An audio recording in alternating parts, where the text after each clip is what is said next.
Thank you for that. Well, you were there, Ms. Franklin, right?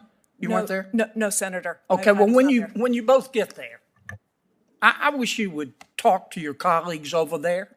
They ought to hide their heads in a bag.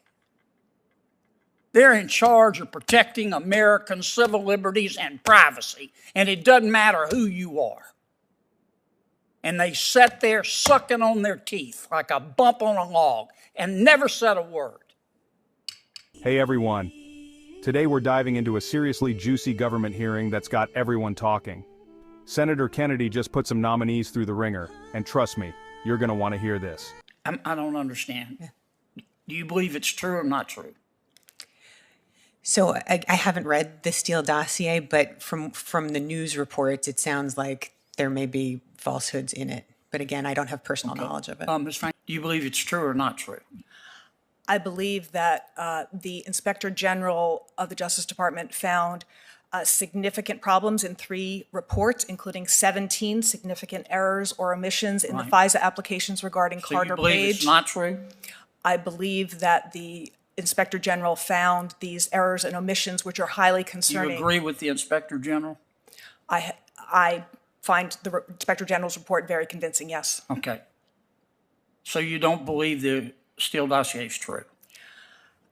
Why is it so hard for you? Oh, tell me what you think here. That's pretty basic. I would turn to the errors and omissions that the Inspector General did point to, which were significant, and I know that Congress has attempted to take steps to address those. Well, here's what I'm getting at. I mean, I can tell y'all don't want to answer, and I really regret that. I mean, this to me is, it's not political. It was these allegations that turned out not to be true. It doesn't matter who they were about, but some members of our federal government put the full force and weight of the power of the office behind this dossier.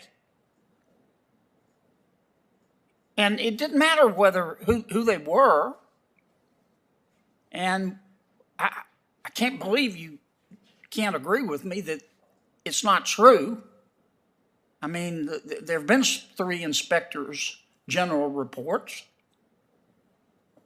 Where was your agency?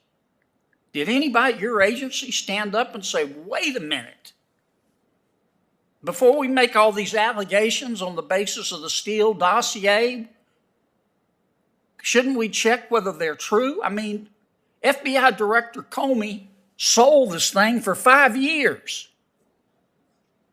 James Clapper was prepared to make a public statement that we're not sure if the dossier is accurate, and Director Comey called him and said, no, don't say that. Where were you guys at the board? You're supposed to protect civil liberties. You're supposed to protect privacy. Does it matter whose privacy and civil liberties are being infringed? Either one. So, Senator, I wasn't at the board. I haven't been at the board yet, but I agree with you that that is exactly the role of the Privacy and Civil Liberties Oversight Board, right? Thank you. To ensure that the privacy and civil liberties of Americans are taken into account, and to make sure that our intelligence agencies are being completely forthright and truthful with the decision. Thank you for that. Well, you were there, Ms. Franklin, right? You weren't there? No, Senator. Okay, well, when you both get there, I wish you would talk to your colleagues over there. They ought to hide their heads in a bag. They're in charge of protecting American civil liberties and privacy, and it doesn't matter who you are. And they sat there sucking on their teeth like a bump on a log and never said a word. I'm done. And there you have it, folks.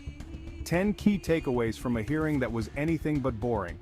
It's clear that the Steele dossier is still a hot-button issue, and it's raising some serious questions about government accountability and transparency. What do you think? Should nominees be more willing to express their opinions in these hearings? Let me know in the comments below.